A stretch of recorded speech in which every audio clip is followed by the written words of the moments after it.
So starting off with our breaking news coverage from Ukraine, where lawmakers loyal to the president have gathered in the eastern city of Kharkov, declaring that local authorities must take control of their respective regions, bypassing any rulings from the capital. Let's get more live from RT's Maria Finoshina, who is in Kharkov. So, Maria, what exactly are those officials saying?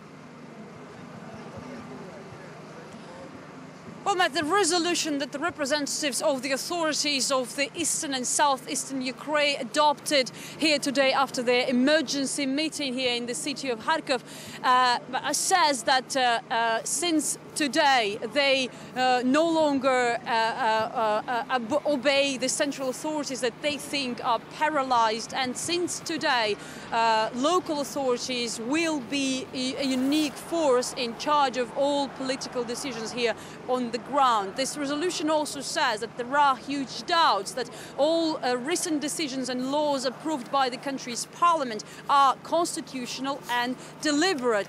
Although it was not yet particularly clear from this document whether local authorities here recognize or don't recognize these decisions and these laws. Well, this resolution in fact means a huge split of power here in the country, and of course this will add to the division that we already see not only in Ukraine but even here in the eastern part of the country.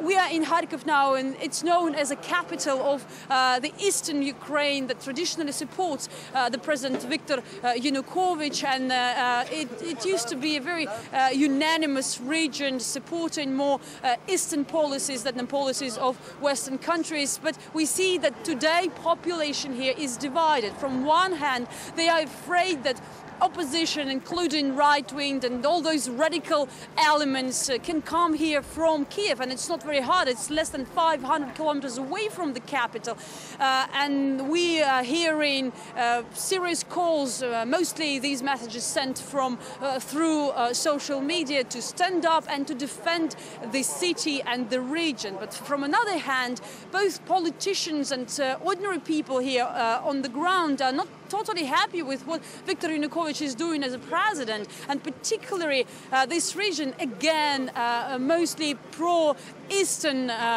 region than pro-western, is disappointed by the Europe-broadened early poll deal that Viktor Yanukovych signed with the opposition earlier on Friday. And the vivid illustration of this division that we see here and we see in the entire country is this meeting that you can see, I hope, behind me. There are those who support the local authorities and even the president still here, but also there are those who call themselves opposition, and they say that they don't want to live in a country ruled by Yanukovych and his people. And so far it's peaceful, but no one can say where it's going to lead and how it may end, given all the tensions that we've seen already here in the country in the last months. All right, RT's Maria Finoshina live for us in Kharkov, Ukraine. Thank you very much for that update.